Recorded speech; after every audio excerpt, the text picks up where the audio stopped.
Welcome to Electric and More.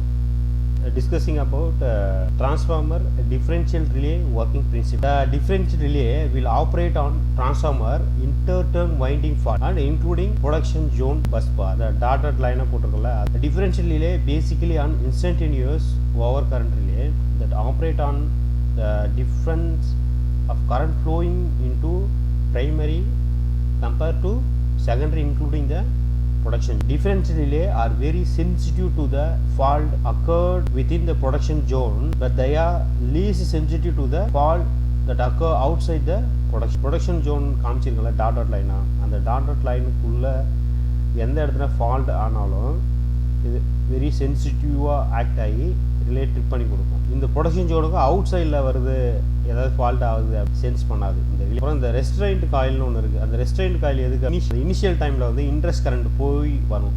அப்போ அந்த interest current வந்து ப்ரைமரியில் மட்டும்தான் போகும், செகண்டரியில் போகும். ப்ரைமரியில் போகும்போது அப்போ difference between the primary and செகண்டரின்னும் போது அப்போ ப்ரைமரியில் வந்து கரண்ட் போயிட்டு செகண்டரியில் அப்போ டிஃபரன்ஷியல் ஆக்ட் ஆகணும்ல, அதை ரெஸ்ட்ரெயின் பண்ணுறதுக்காக தான் இந்த ரெஸ்ட்ரெயின் காயில் கொடுத்துருக்காங்க டியூரிங் இனிஷியல் சார்ஜிங் ஒன்லி. அதுக்கப்புறம் நார்மலாக ஆப்ரேட் ஆகும். இது ஆப்ரேட்டிங் காயிலில் கீழே ஒன்று இருக்குது பாருங்கள், அந்த ஆப்ரேட்டிங் காயில் தான் வந்து அதை ரிலே வந்து ஆப்ரேட் பண்ணி ட்ரிப் பண்ணி கொடுக்குறது. Transformer differential operation. இப்போ ஃபஸ்ட்டு நம்ம சிடி எப்படி வந்து ஃப்ரேம் பண்ணுறதுன்னு பார்க்கணும். இப்போ ஒரு ட்ரான்ஸ்ஃபார்மர் வந்து 110 kV per 11 kV, அதே மாதிரி ப்ரைமரி வந்து ஹையர் வோல்டேஜாகவும் செகண்டரி வந்து லோ வோல்டேஜாகவும் இருக்கும்போது ப்ரைமரி கரண்ட்டை கம்பேர் பண்ணும்போது செகண்டரி கரண்ட் வந்து அதிகமாக. அப்போ எப்படி நம்ம வந்து சிடி வந்து டிசைன் பண்ணுறது அப்படின்ட்டு வந்து ஃபஸ்ட்டு பார்க்குறோம். டிஃபரன்ஷியல் ரிலே ஆப்ரேஷனுக்கு சிடி ட்ரான்ஸ்ஃபார்மர் டர்ன் ரேஷியோன்னு பார்த்தீங்கன்னா K is equal to V1/V2 is equal I2/I1. இதுதான் நார்மல் ஃபார்முலா. இதில் என்ன பண்ணுறோன்னா 110 per 11 kV ட்ரான்ஸ்ஃபார்மர் இருக்குது. இப்போ இதில் வந்து ப்ரைமரி வந்து 100 ஆம்ஸ்னு நம்ம டிசைன் பண்ணிக்கிறோம். இப்போ செகண்டரி ஆம்ஸ் எவ்வளோ வரும் அப்படின்றத பார்த்தீங்கன்னா secondary amps I2 is equal to 110 divided by 11 V1 divided by V2 into I1. Okay, அப்போ போட்டிங்கன்னா 1000 ஆம்ஸ் வரும்.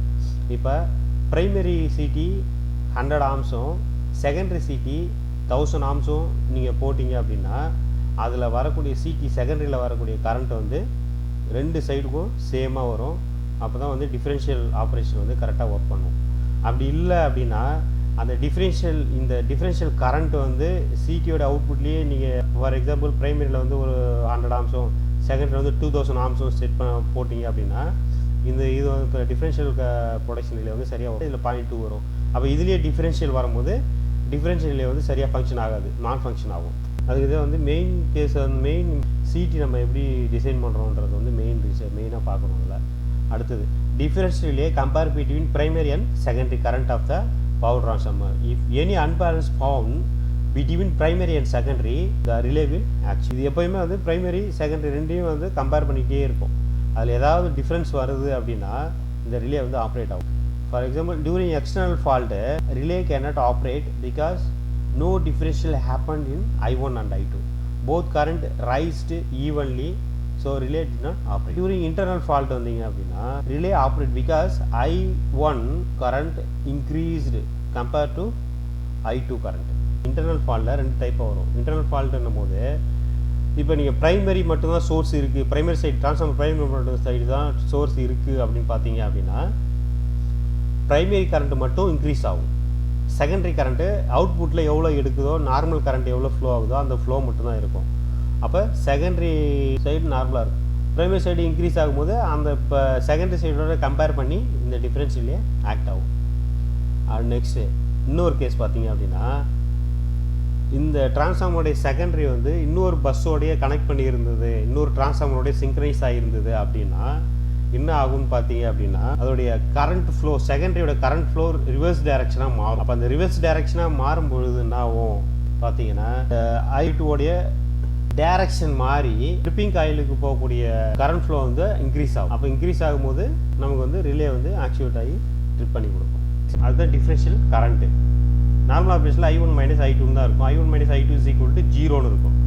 இப்போ ரெண்டு சோர்ஸ் கனெக்ட் பண்ணியிருக்கும் போது என்ன ஆகும், I1 + I2 மாறிடும். அந்த கரண்ட் டைரக்ஷன் மாறும்போது ப்ளஸ் I2 மாறும்போது ID it will give some value.